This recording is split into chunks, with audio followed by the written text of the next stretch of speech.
ও এটা আমাদের এলাকার জব্বার কাকার মেয়ে সাদিয়া না? ও আবার কবে থেকে টিকটক শুরু করলি? ভাই এই টিকটক রিলস আসার পরে এলাকার মধ্যে ভাইয়াপনাটা অনেক সহায়ক হয়ে গেছে।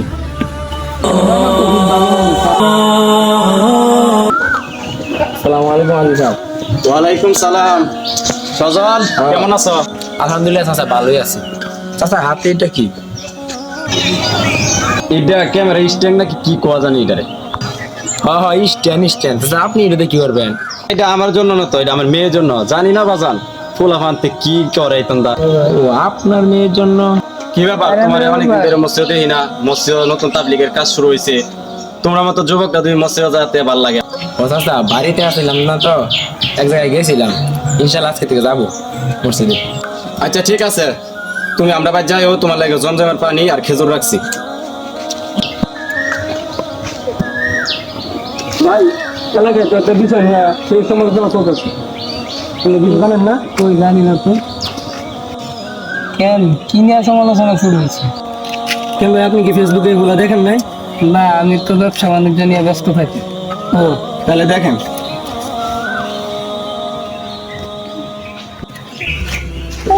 ও এটা আমাদের এলাকার জব্বার কাকার মেয়ে সাদিয়া না?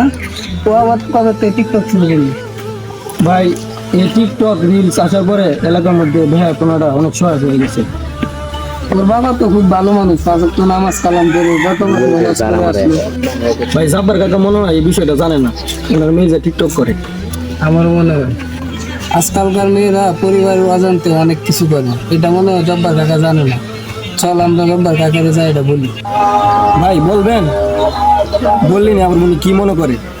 একটা অন্যায় দেখলে যত সম্ভব সেটার বাধা দেওয়া উচিত, নাইলে এর গুনার ভাগিদার আমাদেরও হতে হবে। ঠিক, তাহলে এখনই চলেন যাই, এখন গেলে বাড়িতে পাওয়া যাবে ঠিক আছে, জাব্বার চাচার। কি আসিস রে? রুম আনার মুস্তাকিম আইছে, জমজমের পানি নিয়ে আইছে, সাথে খেজুর রে আইছে। আচ্ছা, এগুলো আমার দরকার নাই, আমরা একটা জরুরি কথা বলার জন্য আসছিলাম। কি কথা রুমান বলো? কাকা আপনি কি জানেন আপনার মেয়ে কি করে, কোথায় চলাফেরা করে, কার সাথে চলাফেরা করে? কোনো খোঁজ খবর নেন? আমার মেয়ে কি করছে? আমার মেয়ে তো কলেজে গেছে। চাচা আজকা তো শুক্রবার, আজকা কিসের কলেজ? আজকা তো ছুটির দিন। জানি না বাবা, ওরা কলেজে পড়ে, একটা কেয়ার ক্লাস করে, এসব তো আর আমরা বুঝি না।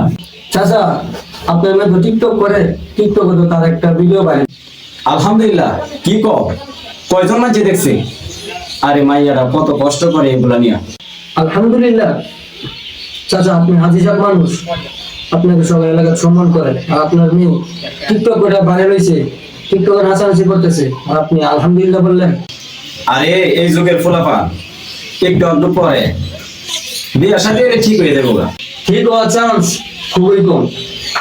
তখনই ঠিক হবে যখন এই বিষয়টা নিয়ে পরিবার হস্তক্ষেপ করবে বা তাকে বুঝাবে এই বিষয়টা খারাপ। এই সামান্য বিষয় নিয়ে কি বলবো? আমার একমাত্র মেয়ে, তাই এই বিষয় নিয়ে কিছু বলি না। একমাত্র মেয়ে যখন আপনার জাহান নামে যাওয়ার কারণ হবে, তখন আপনার কেমন লাগবে?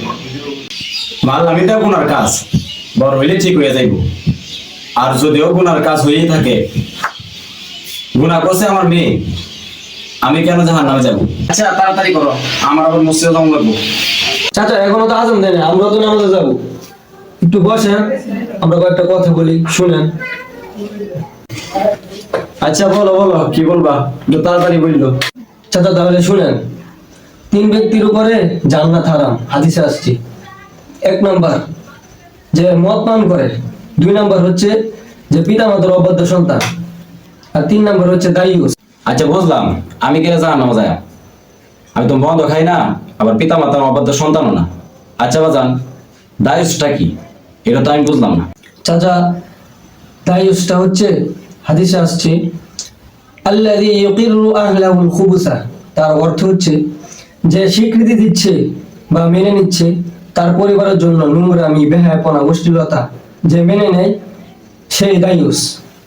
অর্থাৎ চাচা মেয়ে, ছেলে, বিবি, বাচ্চা যারা অশ্লীল চলাফেরা করে, যদি আপনি বাধা না দেন তাদের, তাহলে আপনি দায়ুস। এখন আপনি বলেন আপনি কোন কাতারে আছেন চাচা? চাচা দায়ুস হতে পারে স্বামী, পিতা অথবা বড় ভাই, আপনি আপনার ছেলে মেয়েদের অশ্লীলতা আপনি মেনে নিচ্ছেন, তাদের অশ্লীলতা স্বীকৃতি দিচ্ছেন, তাদেরকে বাধা দিচ্ছেন না, এটাই আপনার জাহান্নামে যাওয়ার কারণ হবে। আপনার হজ, জাকাত, নামাজ, রোজা, তসবিহ, তাহলিল সবকিছু বৃথা যাবে। কোরআনে সূরা তাহরিমে আসছে, ইয়া আইয়ুহাল্লাযীনা আমানু কু আনফুসাকুম ওয়া আহলিকুম নার ওয়াকুদুহান নাস ওয়াল হিজার। তার অর্থ হচ্ছে, হে মুমিনগণ, তোমরা নিজে জাহান্নামের আগুন থেকে বাঁচো এবং তোমার পরিবার পরিজনকে জাহান্নামের আগুন থেকে বাঁচাও, এবং এই জাহান্নামের ইন্ধন হবে মানুষ এবং পাথর। আজ থেকে আমার পরিবারের প্রতি আমি খেয়াল রাখবো, আমার সন্তান সন্ততি কোথায় যায় না যায় এগুলোর প্রতি আমি অগাধ দৃষ্টি রাখবো, যাতে আমাকে জাহান্নামের ভাগীদার না হতে হয়।